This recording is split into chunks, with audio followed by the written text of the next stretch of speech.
pastor. Tito, capítulo 2. Quem já abriu, diga amém.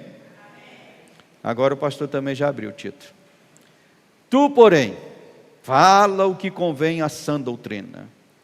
Quanto aos homens idosos, que sejam temperantes, respeitáveis, sensatos, sadios na fé, no amor, na constância.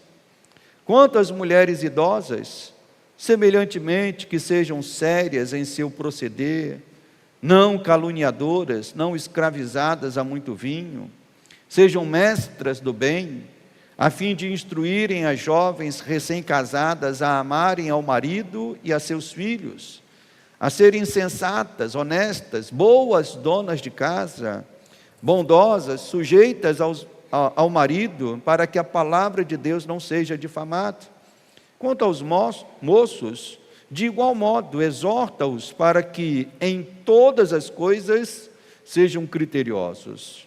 Torna-te pessoalmente padrão de boas obras. No ensino, mostra integridade, reverência, linguagem sadia e irrepreensível, para que o adversário seja envergonhado, não tendo indignidade nenhuma que dizer a nosso respeito.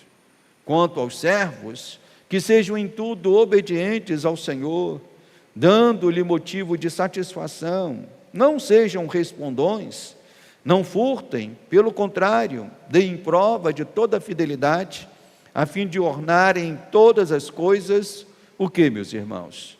A doutrina de Deus, o nosso Salvador.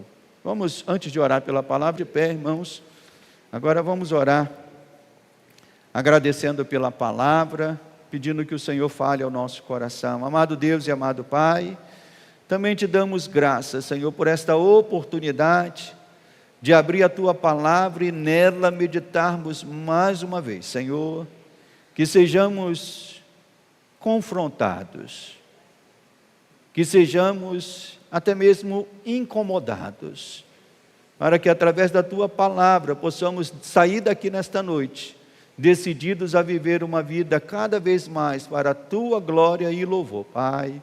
Por isso fala o nosso coração nesta noite, no nome santo de Jesus, amém e amém. Os irmãos podem assentar. O título da palavra desta noite é Doutrina Revelada no Viver. Doutrina Revelada no Viver. O advento, ou diria que o evento da internet, no nosso tempo, potencializou muitas coisas.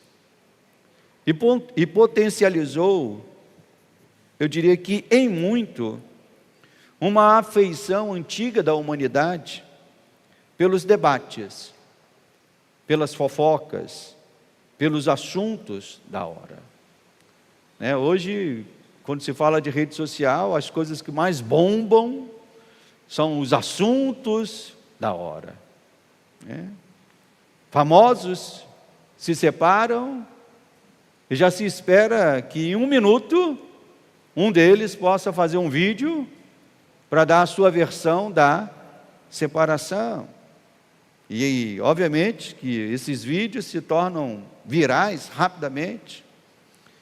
Brigas envolvendo pessoas públicas, sejam juízes, sejam políticos, e até mesmo pastores, também despertam muito interesse. São vídeos acessados aos milhares, chegam até os milhões. Às vezes eu estou lá navegando na minha rede social e me aparece alguma sugestão de vídeo para ver, quando eu não quero ver aquele vídeo, mas apareceu a sugestão, às vezes eu olho quantas pessoas já viram aquilo, eu fico espantado, um assunto que eu não tenho quase que interesse nenhum por aquele assunto, aquele vídeo já foi visto centenas e milhares de vezes por pessoas. E até mesmo questões doutrinárias e eclesiológicas têm se tornado um foco de debate e interesse popular na internet. Pessoas querem saber, quando se trata de um assunto doutrinário, quem está certo. É o pastor da ala X, é o pastor da ala Y, né? Quem está certo? Quais são os argumentos que parecem melhores formulados, né? Então, essa coisa de debate, de fofoca, que era uma coisa já que está na humanidade há muito tempo, eu diria que no nosso tempo da internet isso se potencializou, se tornou algo estrondoso, vamos assim dizer. Mas uma coisa tem sido esquecida, tem sido abandonada por muitos cristãos, é que a doutrina não é algo apenas para se teorizar, mas sobretudo é algo para se viver. Quando nós nos esmeramos, nos esforçamos em trazer o ensinamento bíblico aos irmãos, não é para que os irmãos, uma vez ouvindo o ensinamento bíblico, diga apenas, esse ensinamento é muito bom. Não, é para que isso cause impacto na nossa vida, é para que isso mude a nossa maneira de pensar, é para que isso mude a nossa maneira de agir. Então, doutrina não é algo apenas para se teorizar, mas sobretudo, algo para se viver, algo que deve impactar o nosso pensar, o nosso falar, o nosso viver, as nossas escolhas. Ou seja, a doutrina não pode ser separada da vida. O ensinamento bíblico não pode ser separado da vida, daquilo que fazemos. Não pode ser algo relegado aos domingos, como quando vamos à igreja. Eu vou domingo lá, vou ouvir uma pregação do pastor, ele vai falar sobre a doutrina X, sobre a doutrina Y. Não pode ser algo relegado apenas quando vamos à igreja, mas deve ser algo, irmãos, que impacte o nosso viver dentro do nosso lar, dentro da empresa que trabalhamos, na faculdade onde estudamos, em todos os lugares. E eu posso dizer, sem medo de errar, que esta é uma das principais razões pela qual a igreja tem perdido o poder de impactar o mundo nos nossos dias. Que razão é essa, pastor? A igreja tem deixado de viver aquilo que prega. A igreja tem deixado de viver aquilo que ouve da palavra. Os cristãos aceitaram a imposição do mundo, de que fé é algo que deve ser praticado somente dentro da igreja. Não, você vive a sua fé lá na igreja. Você vive a sua fé lá no domingo. Essa é uma imposição que o mundo tanto tem falado há tanto tempo, e que infelizmente muitos cristãos passaram a aceitar essa imposição, de que fé é algo que só devemos viver no domingo, quando vamos à igreja.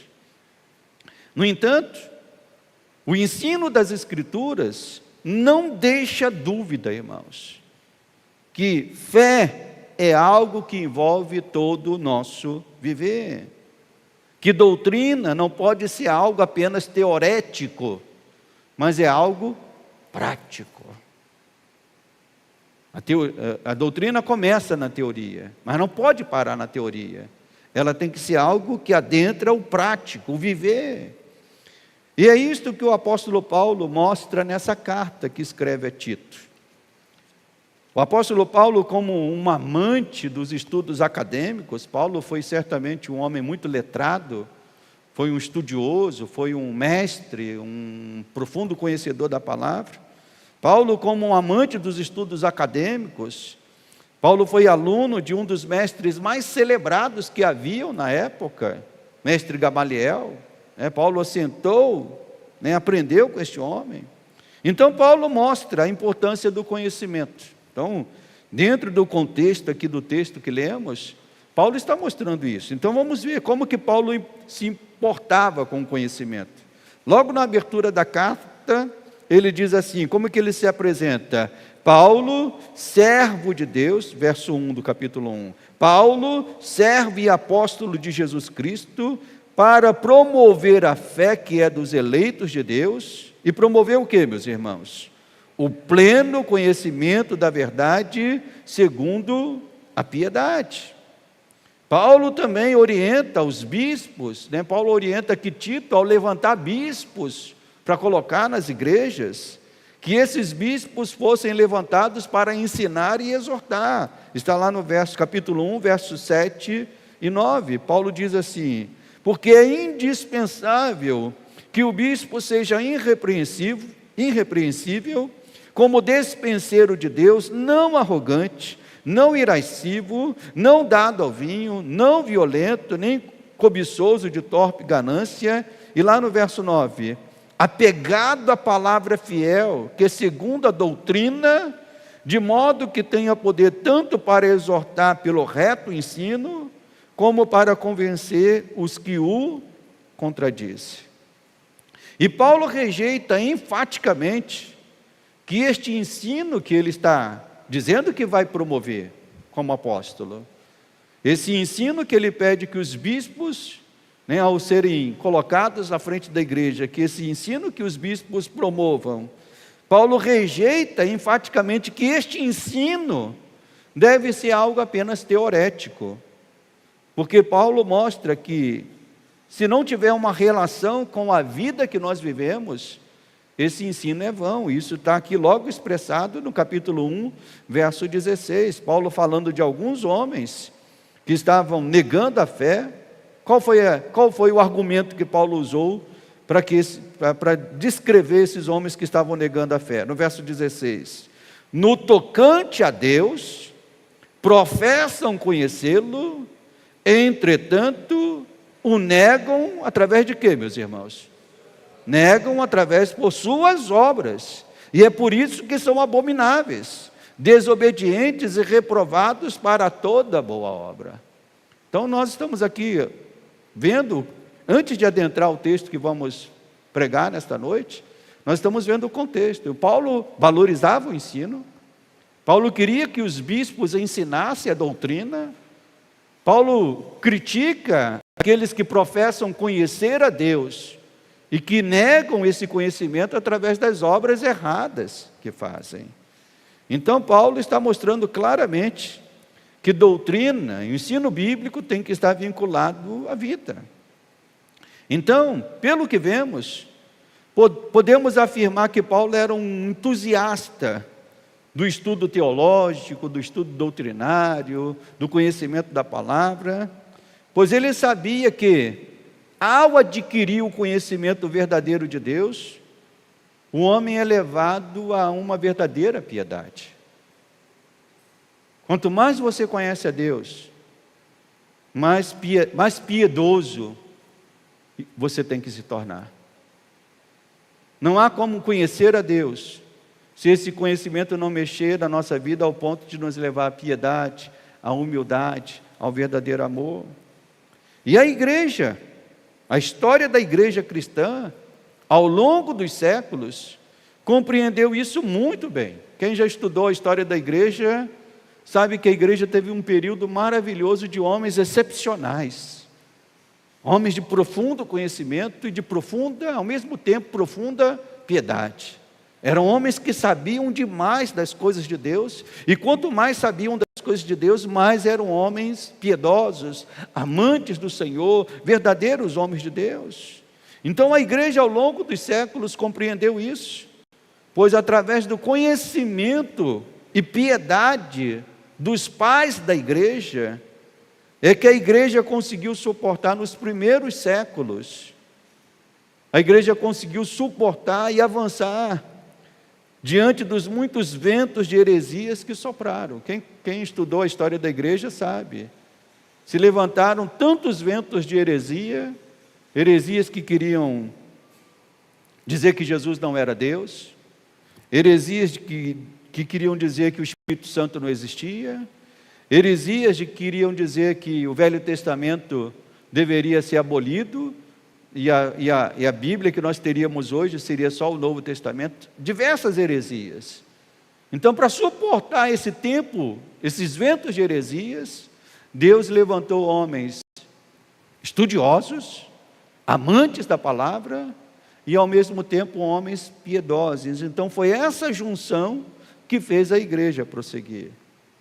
Eu louvo a Deus que a nossa denominação, a Igreja Cristã Nova Vida, alguns anos atrás, fez um movimento de criar um seminário da nossa denominação para formar melhor os pastores e líderes. Eu louvo a Deus por isso. Isso foi um um movimento precioso dentro da nossa denominação. E isso é extremamente necessário, irmãos, pois nós vivemos um tempo, ouça isso que o pastor vai falar, e ainda bem que os irmãos estão assentados, para não se assustarem com isso que o pastor vai falar. O estudo teológico, o estudo bíblico é tão importante, porque nós vivemos um tempo, irmãos, em que as estatísticas mostram que 50% dos pastores em exercício no seu ministério hoje nunca leram a Bíblia toda. Eu vou repetir isso de novo. Segundo estatísticas, 50% dos pastores em ministério no mundo hoje não leram a Bíblia toda.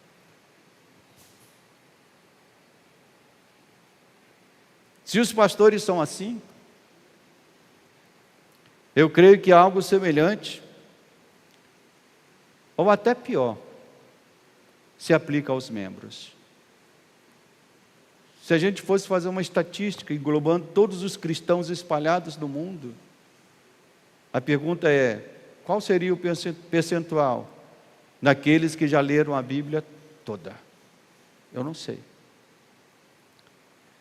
E o pior disso, irmãos, e o pior disso tudo, é que com este retrato de abandono das Sagradas Escrituras, é que os cristãos hoje querem debater e discutir doutrinas. O pior de tudo é isso.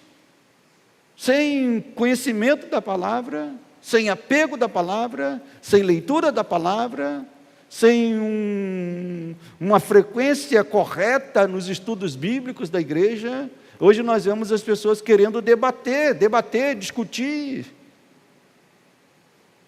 Então nós precisamos compreender que para falar o que convém à sã doutrina, é necessário se aprofundar no conhecimento das Sagradas Escrituras e se aprofundar na leitura bíblica. Então isso é fundamental. Então Paulo abre esse texto aqui dizendo, capítulo 2, verso 1, ele diz: tu, porém, fala o que convém à sã doutrina. Mas para podermos falar o que convém da sã doutrina, nós precisamos criar uma base de conhecimento, de leitura para isso. Mas a doutrina, a fé em Cristo, deve impactar a vida daquele que abraça em todas as suas dimensões. Escrevendo sobre o movimento puritano, não sei se os irmãos aqui já ouviram falar desse movimento puritano. O movimento puritano foi um movimento que aconteceu na Inglaterra, se eu não me engano, do século XVII, e que foi um movimento que impactou a sociedade inglesa daquela época, de cristãos comprometidos com a palavra, que decidiram viver a palavra nos diversos aspectos da vida, na vida do lar, no trabalho, na composição de músicas, no vestuário, na comida. Eles decidiram levar a fé cristã para todas as áreas da vida. E escrevendo sobre esse movimento, o movimento puritano na Inglaterra, um movimento que eu diria que encarnou bem a aliança entre o estudo doutrinário, entre a aliança que deve haver entre o estudo doutrinário e a vida. O autor J.I. Parker escreveu o seguinte, abre aspas, ele escreveu, ouça bem: se a nossa teologia não nos reaviva a consciência, nem amolece o coração, é porque endurece a ambos. Se alguém lê a palavra, se alguém estuda a teologia, se alguém procura conhecer as doutrinas bíblicas, e se isso não impactar a vida dessa pessoa ao ponto de reavivar a consciência, nem amolecer o coração, Parker diz que isso acaba endurecendo a ambos, tanto a consciência como o coração. E ele continua: se não encoraja o compromisso da fé, vai reforçar o desinteresse que é próprio da incredulidade. E ele continua: se deixa de promover a humildade, inevitavelmente nutre o orgulho. Fecha aspas. E é isso que de fato acontece. Se alguém estuda a palavra de Deus e esse estudo não levar a pessoa à humildade, vai levar ao orgulho. O orgulho de dizer, eu conheço mais, eu sei mais desse assunto. Então o conhecimento de Deus, irmãos, nos leva a uma vida diferente. Tem que nos levar a uma vida santa. Tem que nos levar a uma vida piedosa. E é isso que Paulo está escrevendo aqui. Paulo está dizendo, olha, fala o que convém à sã doutrina. E ele mostra, a partir do verso 2, como esse conhecimento doutrinário e teológico se insere na vida do cristão. E a partir do verso 2, Paulo começa a descrever coisas tais como: quanto aos homens idosos, que eles sejam o quê, meus irmãos? Temperantes, respeitáveis, sensatos, sadios na fé, no amor e na confiança. Então Paulo mostra que a vida piedosa se expressa nas diversas fases da vida. Na vida do homem, na vida da mulher, na vida do jovem, na vida do pastor, na vida do empregado. É isso que Paulo está aqui mostrando. Que seja, se você, independente da posição que você esteja dentro da sociedade, se você é um cristão, isso tem que impactar a sua vida. Então ele começa pelos homens. Ele começa mostrando como isso tem que impactar na vida dos homens. E ele instrui Tito, que era o pastor da igreja. Paulo está escrevendo uma carta para Tito. Tito estava assumindo uma responsabilidade dentro da igreja que vivia na região de Creta. Então Paulo está instruindo a Tito, dizendo, olha, diga isso às pessoas da igreja. Então Tito, como pastor da igreja, tinha uma missão: instruir cada classe de irmãos a serem conhecidos pelas boas obras ao Senhor. Começando pelos homens, as instruções são diversas. Eu gostaria aqui de pegar cada parte que Paulo fala aqui e abrir para os irmãos, mas se eu fizer isso aqui, nosso culto vai terminar 2 horas da manhã. Então não dá, eu vou só pegar algumas coisas, Então Paulo escrevendo a Tito, pede que Tito instrua os homens, e essas instruções são diversas, mas eu quero destacar pelo menos o termo sadio. Hoje as pessoas querem ser sadias em muitas coisas, é ou não é, meus irmãos? Querem ser sadios no corpo, aí vão para a academia, faz a academia aí, para ficar forte. Querem ser sadios através da alimentação, tudo isso é muito bom. Sadios no corpo, na alimentação, isso é algo bom e necessário. Mas a instrução que Paulo dá a Tito, nas 3 áreas que os homens deveriam ser sadios, são áreas diferentes. No verso 2 diz aqui: quanto aos homens idosos, que sejam temperantes, respeitáveis, sensatos. Eu não vou falar disso, mas eu quero falar sobre essas 3 coisas. Mas que sejam sadios em 3 áreas. Que áreas são, meus irmãos? Me ajude aí. Sadios na fé, sadios no amor e sadios na constância. Sadios na fé. Ao longo da minha caminhada de fé, irmãos, que ano que vem completará 39 anos de crente, eu já vi pessoas demonstrando alguns padrões de fé esquisitos e estranhos. Há muita coisa estranha no meio da igreja. É ou não é? Quem concorda com o pastor? Quando eu falo da igreja de um modo geral, há muita coisa estranha aí, Meu Deus do céu. Pessoas que levaram muito longe o conceito de guerra espiritual. Quem é da antiga da igreja vai saber esses termos que o pastor está falando. Teve gente que levou muito longe o conceito de guerra espiritual.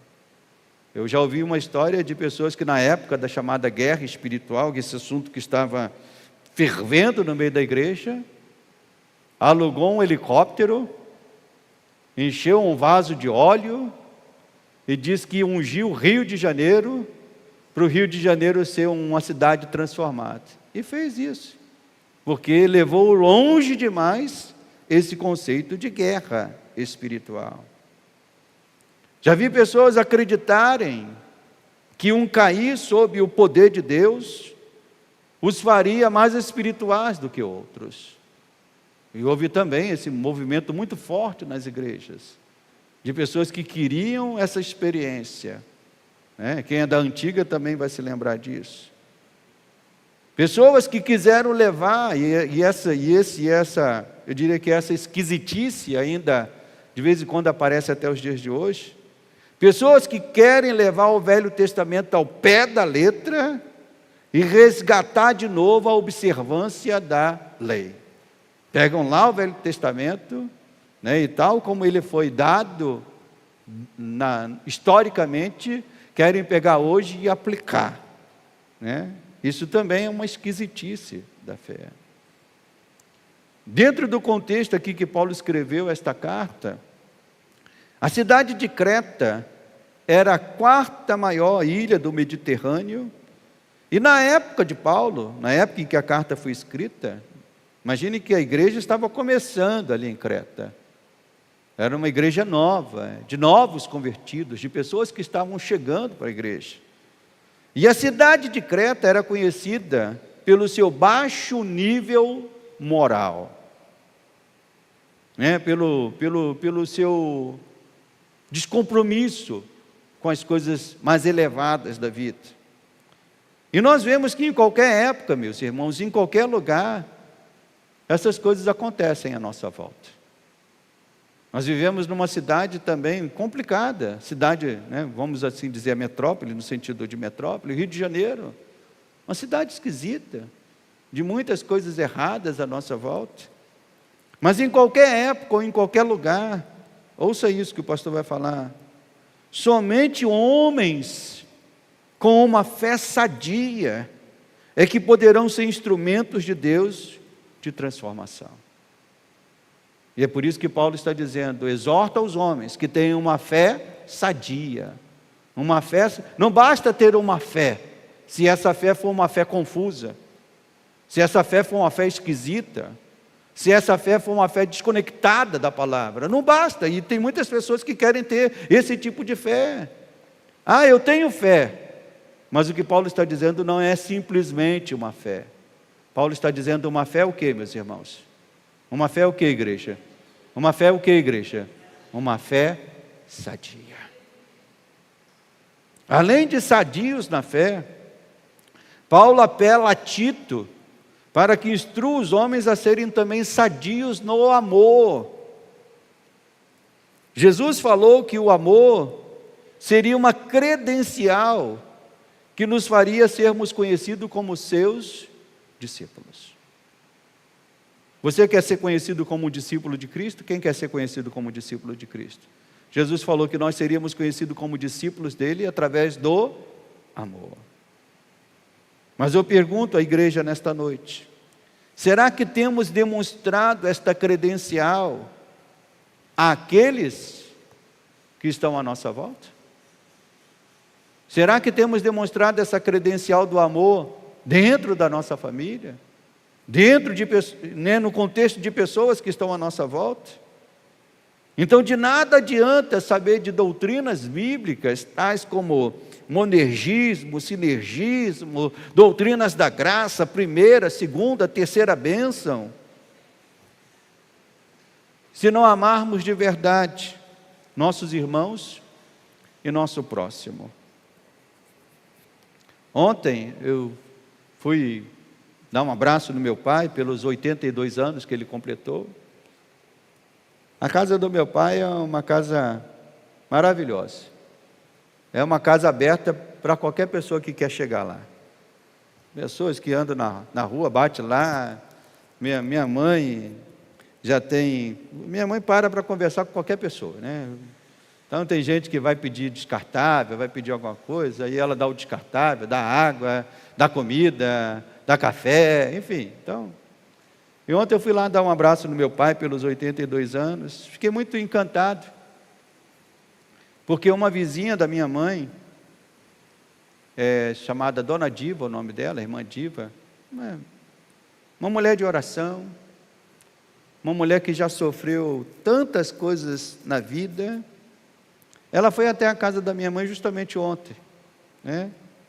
E ela foi porque disse assim, olha, já tinha um bom tempo que eu não via a Lena, ela chama minha mãe de Lena, minha mãe é Helena, tinha muito tempo que eu não via a Lena, e estava com muita saudade dela, e vim hoje para vê-la, e trouxe um panetone, para dar de presente à minha mãe. Elas entraram, ficaram lá conversando, tanto tempo, né? Mataram as saudades, e dividiram o amor. Dividiram o amor. Às vezes o que está faltando na gente como cristão, irmãos, é simplesmente coisas tão simples, como procurar a gente que a gente ama, dividir o amor, compartilhar o amor.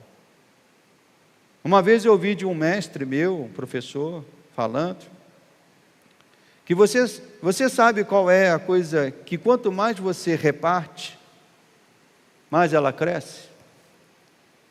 Qual é a coisa que quanto mais você reparte com os outros, mais você tem para dar para os outros? É dinheiro, irmãos? É dinheiro, igreja? É comida? Não, é o amor. Quanto mais você reparte amor, mais amor você vai ter para dar. Então Paulo instrui os homens que sejam sadios na fé, mas que sejam também sadios no amor. O terceiro aspecto da saúde de um homem cristão, então olha o que Paulo está falando, que um homem cristão, ele tem que ser sadio na fé, sadio no amor, e o terceiro aspecto da saúde de um homem cristão, se revela na constância. No mundo grego-romano, quando Paulo escreveu esta carta, o Império Romano dominava as regiões, a sabedoria grega era o que dominava a região. Então, no mundo grego-romano, as virtudes eram estudadas e sua busca era uma busca estimulada.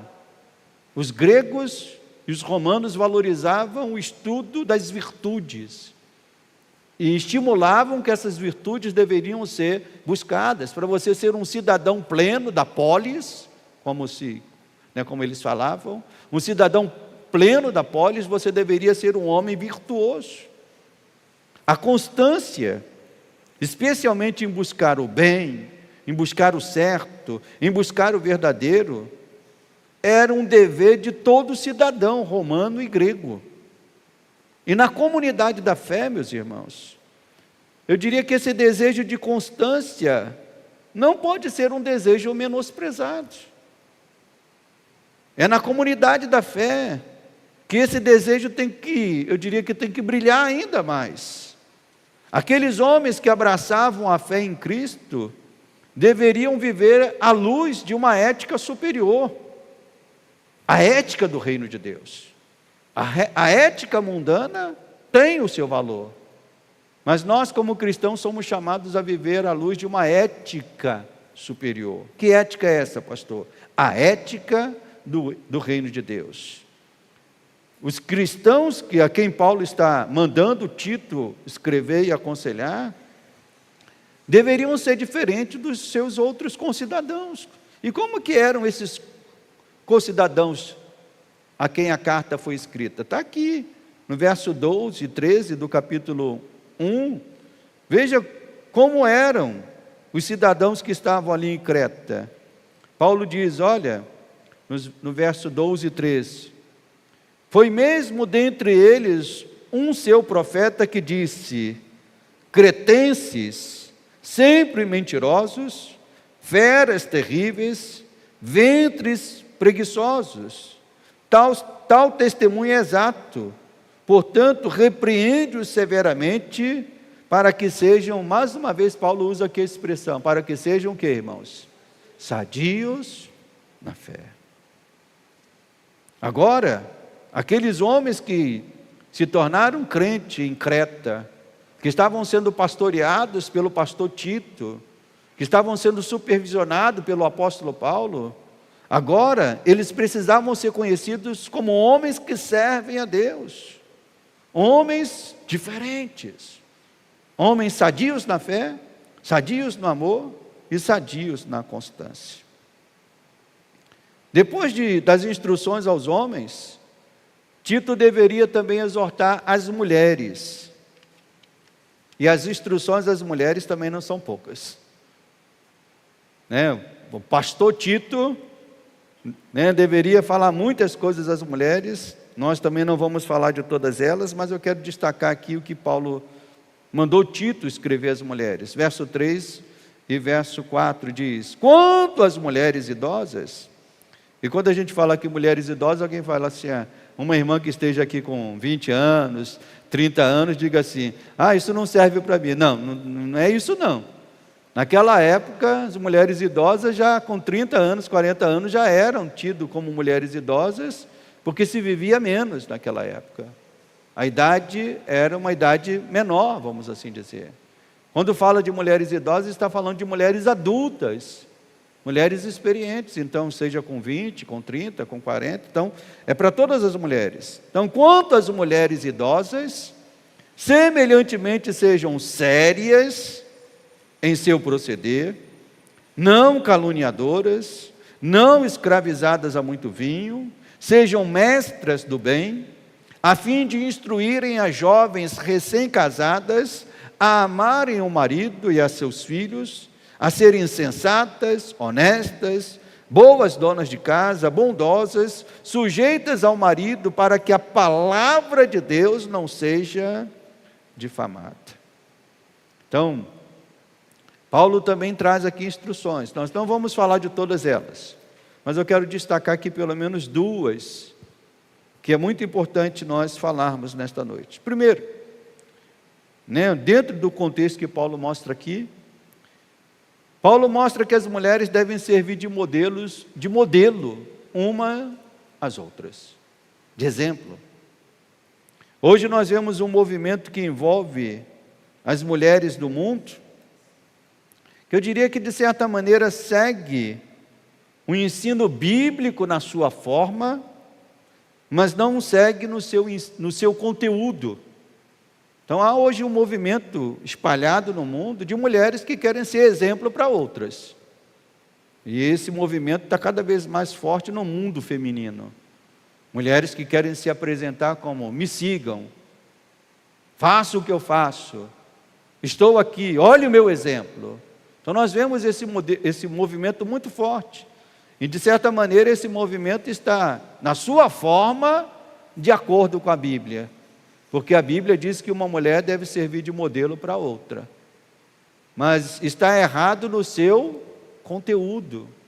Porque o que o mundo tem feito com um conteúdo errado. Aquilo que uma mulher quer servir de exemplo para outra, na sua grande parte, tem sido com um conteúdo antibíblico.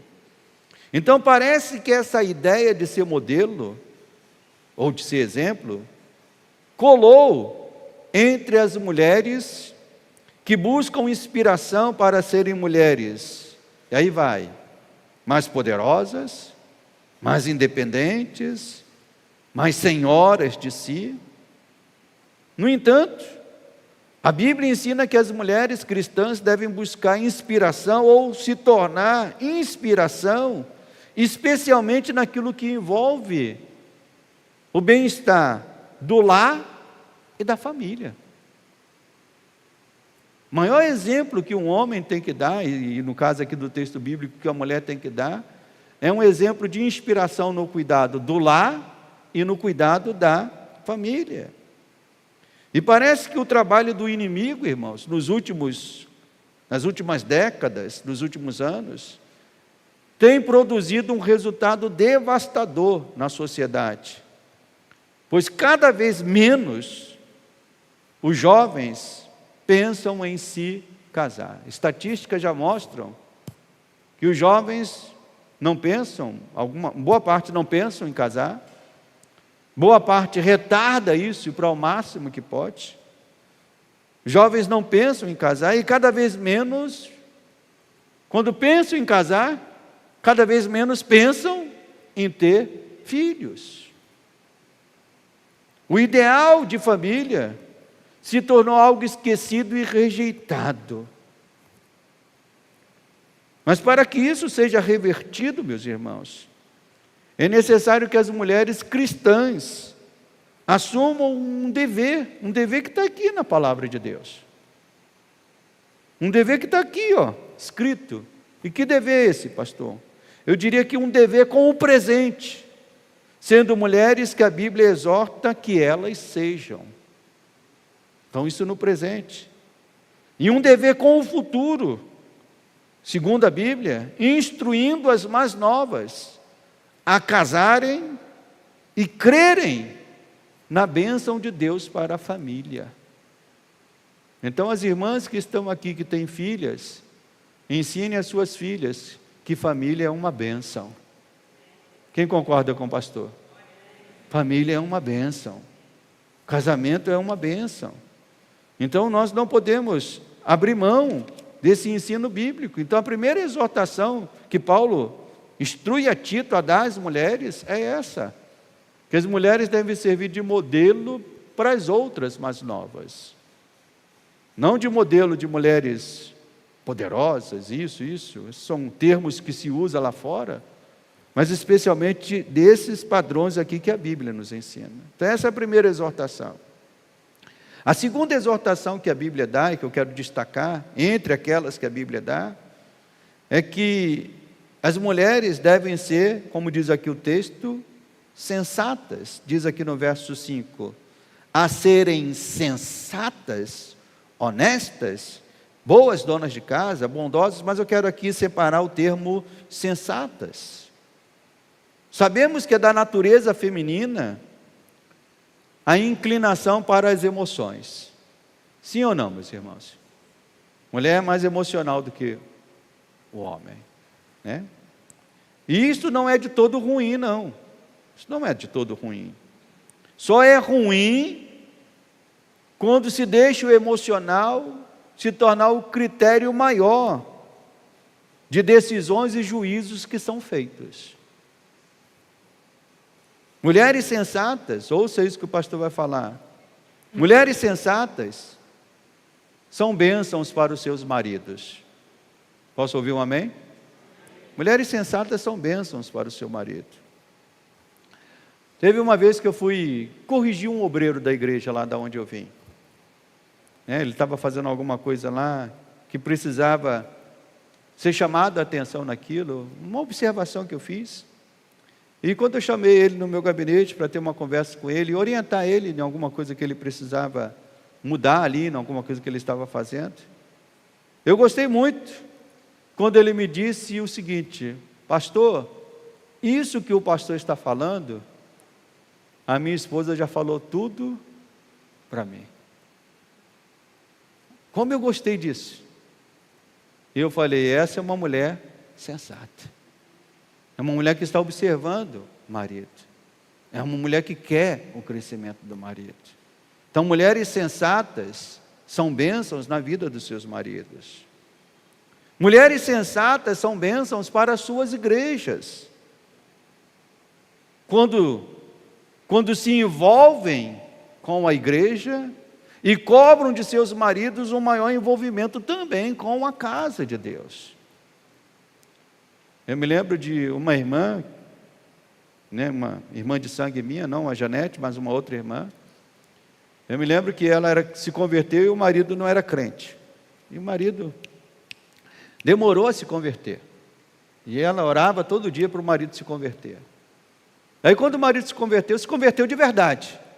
Se tornou obreiro, trabalhava na igreja, se envolveu com as coisas do Senhor, queria chegar cedo, queria estar ali. E daqui a pouco ela começou a reclamar que ele estava chegando cedo demais na igreja, que ele estava obedecendo demais o pastor, que ele estava envolvido demais nas coisas do Senhor.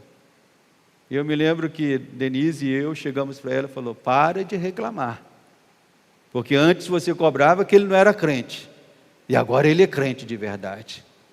Então, mulheres sensatas não cobram do marido um menos envolvimento com a igreja. Pelo contrário, estimulam um maior envolvimento. Um envolvimento para estar na igreja, um envolvimento para estar nos cultos, um envolvimento para estar servindo na obra do Senhor. Então, se a tua mulher tem te cobrado mais, meu irmão, louve a Deus por isso, porque ela está sendo uma mulher sensata, está sendo uma mulher segundo a palavra de Deus. Então, mulheres sensatas são bênçãos também para as suas igrejas. E hoje o que nós mais vemos, irmãos, são mulheres que às vezes, perdendo essa sensatez, às vezes criam no coração do marido um sentimento de desânimo, de tristeza. Então o apóstolo Paulo está aqui orientou os homens, orientou as mulheres, e depois de orientar os homens e as mulheres, Tito deveria instruir também os jovens. Deixa eu ver os jovens que estão aqui na igreja. Estou vendo aqui alguns jovens aqui já. Então, os jovens que estão aqui na igreja. E interessante que eu fico abismado com a forma resumida da instrução que Paulo manda Tito dar aos jovens. Um versículo só, e uma instrução que aparentemente parece ser tão básica. Verso 6. Quanto aos moços, ou jovens, de igual modo exorta-os, para que em todas as coisas sejam o quê, meus irmãos? Criteriosos. Eu estudando esse texto aqui para poder pregar aos irmãos, eu falei, Paulo, não tem mais coisa para dizer não? É só essa instrução aos jovens? Aos jovens que precisam tanto de conselhos, tanto de palavras, é só essa instrução? Sejam criteriosos. Mas embora a instrução pareça simples, irmãos, na verdade a instrução é ampla, pois Paulo acrescenta um termo aqui muito importante. Paulo diz que sejam em todas as coisas, que sejam o quê, meus irmãos? Mas em uma coisa só? Paulo está dizendo, em todas as coisas. Então a instrução é ampla. No namoro, estamos seguindo a instrução do apóstolo Paulo, em todas as coisas, então vamos fazer uma lista de muitas coisas. No namoro, sejam criteriosos. Naquilo que falam, sejam criteriosos. Nas opiniões que expressam, sejam criteriosos. Em nosso tempo, nós vemos os jovens, que os jovens estão sendo bombardeados e estimulados a viverem a sua vida ao máximo. Esse é o padrão do mundo nos nossos dias. Mas o modelo bíblico é diferente. Jovens que estão aqui nesta noite, a exortação bíblica é: sejam criteriosos. Às vezes, irmãos, eu não sei os irmãos, mas às vezes eu sinto pena de pessoas que, quando eram jovens, viveram a vida sem critérios sadios, não foram criteriosas, não viveram em critérios sadios, e chegam aos 30, chegam aos 40 anos, chegam, eu diria que tendo já vivido uma vida tão sofrida. Quem conhece pessoas assim? Que você viu jovens e viviam a vida na juventude, se entregando a tudo, fazendo um monte de coisa, e quando chega aos 30 ou 40, aquela pessoa já está tão arrebentada pela vida, já viveu tanta coisa que destruiu a vida daquela pessoa, que se tornou uma vida sem perspectiva. Deus não quer isso para nenhum jovem, e especialmente para aqueles que carregam o nome dele. Como é bom, irmãos, quando jovens cristãos, compreendendo isso, escolhem trilhar o caminho proposto pela palavra. Esse ano eu tive muitas alegrias, tive muitas lutas, muitas tristezas, mas eu tive duas grandes alegrias, Fiquei muito feliz que eu fiz 2 casamentos esse ano. 2 casamentos de jovens, né? Lá na igreja do Lote 15, da onde eu vim, casei a Esté e o Marco. A Esté eu vi desde os 5 anos de idade, e casei ela no mês de outubro. Marco, ele chegou para a igreja depois. Irmãos, eu fico muito alegre quando eu vejo jovens casando. E aqui na igreja, mal cheguei aqui, já tinha um casamento para eu fazer, do Vitor e da Michele.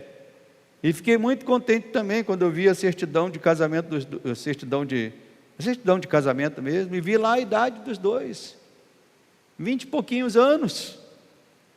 Eu fico contente com isso, irmãos, quando eu vejo jovens entendendo que a Bíblia ensina, de escolherem aquilo que a Bíblia nos ensina, de construírem uma família, de construírem um lar, de viverem aquilo que a Bíblia nos ensina.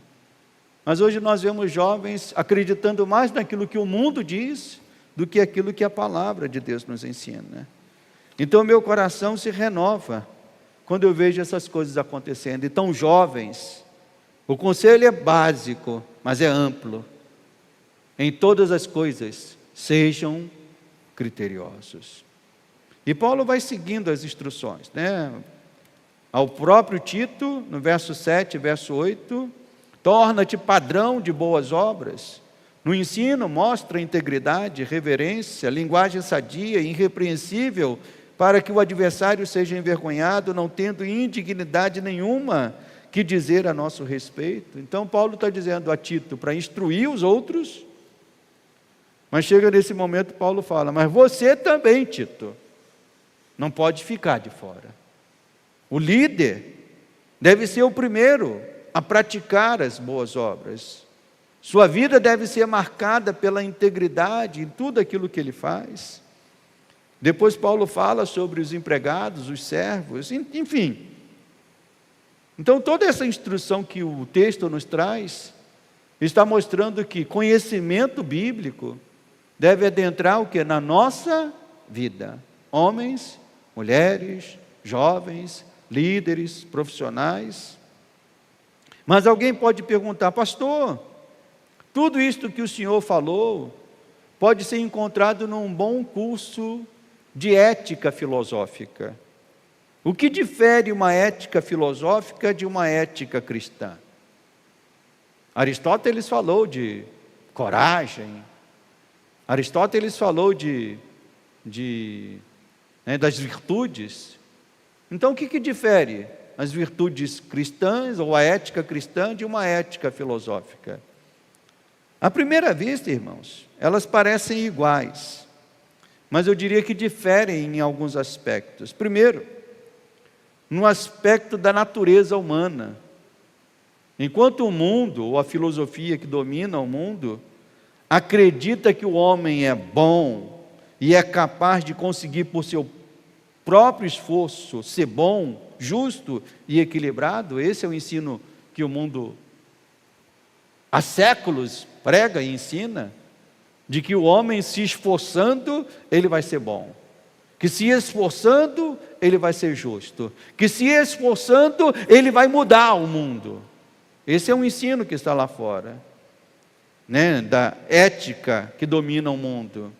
Mas a fé cristã, meus irmãos, nos mostra algo diferente disso. Nos mostra que sem Cristo, o homem está perdido e condenado no seu pecado. A natureza humana foi corrompida pelo seu pecado. O homem deve, obviamente, que se esforçar, mas o homem tem que reconhecer que o seu esforço é limitado se não houver uma obra do Espírito Santo, se não houver uma obra do Evangelho, se não houver uma obra do próprio Deus na vida deste homem. Então esse é o primeiro aspecto, de entender como a natureza humana funciona. O segundo aspecto, eu diria que é um aspecto teleológico. Alguém pode falar, que palavra é essa, pastor? Teleológico significa a finalidade de uma coisa, é o telos. Para que uma coisa existe? Isso é o sentido teleológico. É o fim, a finalidade. Então, Enquanto na ética filosófica, ou na ética mundana, na ética que domina este mundo, a pessoa procura ser bom, ser justo, para que algo possa satisfazer a si próprio. Ou seja, eu vou tentar ser bom para que as pessoas possam me elogiar. Eu vou tentar ser justo para que as pessoas possam me elogiar. Na ética cristã, a finalidade é outra. Nós reconhecemos que somos pecadores e falhos, e o próprio texto nos mostra isso. Por que você tem que ser um homem sadio na fé, sadio no amor, sadio na constância? Por que as mulheres devem ensinar as mais novas a serem boas donas de casa? Por que os jovens devem ser criteriosos? A explicação está aqui no próprio texto. No verso 5 diz assim: a serem sensatas, honestas, boas donas de casa, bondosas, sujeitas ao marido, e vem o sentido teleológico, ou a finalidade, para que a palavra de Deus não seja o quê, meus irmãos? Difamada. No verso 10, mais uma complementação: não furtem, pelo contrário, deem prova de toda a finalidade, a fim de, ou seja, para que ornarem em todas as coisas a doutrina de Deus, o nosso Salvador. Amém, igreja? Então nós devemos buscar estas coisas para que a palavra de Deus não seja difamada, para ornarmos com todas as nossas atitudes a doutrina de Deus, o nosso Salvador. Então devemos perguntar, ou devemos nos perguntar: o quanto a minha fé em Cristo mudou de fato o meu viver? Devemos nos perguntar: tenho impactado as pessoas à minha volta com o meu testemunho? Essa é uma pergunta que nós devemos fazer constantemente a nós mesmos. E eu creio, irmãos, que é hora dos cristãos voltarem a salgar este mundo. Este mundo está sem sal, e este mundo precisa do sal, e esse sal somos nós, a igreja de Deus, o povo de Deus. Então, os cristãos precisam voltar a salgar este mundo, com as virtudes, com os frutos, com o bom perfume de uma fé viva, e uma fé que promova a glória de Cristo. E era esta a preocupação tão básica do apóstolo Paulo escrevendo a Tito: Tito, ensina a doutrina, mas mostra que essa doutrina tem que impactar cada classe de pessoas: homens, mulheres, jovens, pastores, empregados, a viverem de acordo com essa doutrina. Essa era a preocupação do apóstolo Paulo. E eu digo, irmãos, que essa tem sido a minha preocupação há 24 anos como pastor. Ensinar o povo de Deus, não apenas a conhecer da palavra, mas a viver a palavra.